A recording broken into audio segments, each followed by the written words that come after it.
அது ஒரு அழகான ஏரி. அந்த ஏரியில் ஒரு புத்திசாலி ஆனால் கொஞ்சம் பிடிவாதமான ஆமை வாழ்ந்து வந்தது. அதன் நெருங்கிய நண்பர்கள் 2 வாத்துகள் அனைவரும் ஒன்றாக இணைந்து வாழ்ந்து வந்தனர். நண்பா, இந்த ஏரி வறண்டு கொண்டு வருகிறது. பல வருடங்களாக மழை இல்லை. இன்னும் சில நாட்களில் இங்கு தண்ணீர் இல்லாமல் போய்விடும். அதனால் நாங்கள் வேறு ஏரிக்கு போக முடிவு செய்தோம்.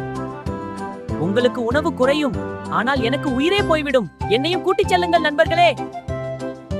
ஆமைக்கு இறக்கைகள் இல்லாத காரணத்தினால் ஆமையை எவ்வாறு கொண்டு செல்ல முடியும் என்று வாத்துகள் தயங்கினர். வெகு நேரம் ஆமை அமைதியாக அங்கும் இங்கும் தெரிந்தது. கடைசியாக ஆமைக்கு ஒரு அருமையான யோசனை வந்தது. ஒரு நீண்ட குச்சி எடுத்து வாருங்கள். நான் நடுவில் பற்களால் பிடித்துக் கொள்கிறேன். நீங்கள் இருபுறமும் பிடித்து பறந்து செல்லலாம்.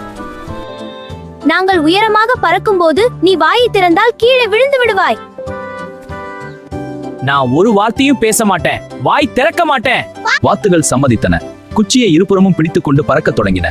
நடுவில் ஆமை வாய் பிடித்தபடி தொங்கிக் கொண்டிருந்தது. ஆஹா, நான் பறக்கிறேன். என்ன ஒரு அனுபவம்!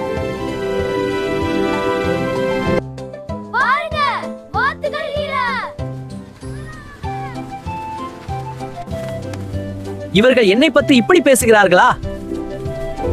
மனிதர்கள் தன்னை பற்றிதான் பேசுகிறார்கள் என்று நினைத்த ஆமை கோபத்தில் ஒரு நொடியிலே ஆமை ஒரு முக்கியமான விஷயத்தை மறந்துவிட்டது. அதன் உயிர் அந்த குச்சியில் தான் இருக்கிறது என்பதை மறந்து வாயை திறந்தவுடன் குச்சி வழுந்து விட்டது. அடுத்த நொடியில் ஆமை கீழே விழத் தொடங்கியது. ஒரு சிறிய தவறான முடிவு நம் உயிரையே எடுக்க நேரிடும். நீதி: வருமுன் காப்பதும் புத்திசாலித்தனமாக நடப்பவனும் வாழ்க்கையை சுகமாக வாழலாம்.